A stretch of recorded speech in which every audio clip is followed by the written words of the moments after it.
សួស្តីអ្នកទាំងអស់គ្នាថ្ងៃនេះ PC Build High End តម្លៃល្អរបស់យើងបានចេញមកគ្រឿងទៀតហើយដែល PC Build នេះដែរគឺយើងបានរៀបដោយប្រើប្រាស់ជាមួយនឹង Graphic Card ជាប្រភេទ RTX 50 Series ដែល PC Build នេះដែរគឺអតិថិជនគាត់បានជ្រើសរើសយកជាមួយនឹង RTX 57 12GB ដែលជាប្រភេទ OC Edition របស់ Asus TUF Gaming ដែលមានការធានា3ឆ្នាំពីក្រុមហ៊ុនហើយសម្រាប់ CPU គឺគាត់បានប្រើប្រាស់ជាមួយនឹង CPU Core Ultra 7 265K ដែលមានល្បឿន Boost Speed រហូតដល់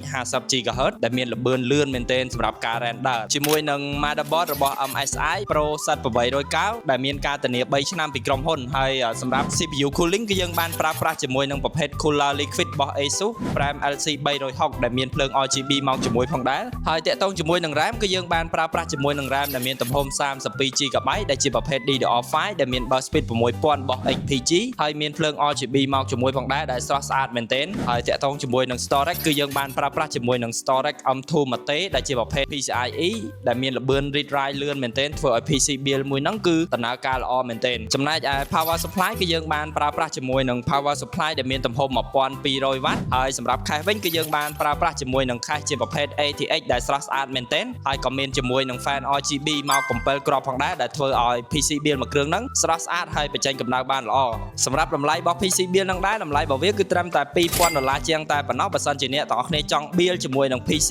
គ្រប់ spec គ្រប់កម្រិតដែលមានតម្លៃល្អមានការធានាជូនត្រឹមត្រូវពីក្រុមហ៊ុនហើយចំណេញច្រើនកុំភ្លេចអញ្ជើញមកកាន់ Top Tech Computer ដែលយើងមានទីតាំងស្ថិតនៅបណ្ដោយផ្លូវកម្ពុជាក្រោមចន្លោះ Stop DN និង Stop Nanjing ឬក៏អ្នកទាំងអស់គ្នាអាចទាក់ទងមកកាន់ពួកយើងតាមរយៈលេខទូរស័ព្ទ Facebook Page និង Telegram ដែលមាននៅលើវីដេអូនេះស្រាប់សូមអរគុណនិងសូមជម្រាបលា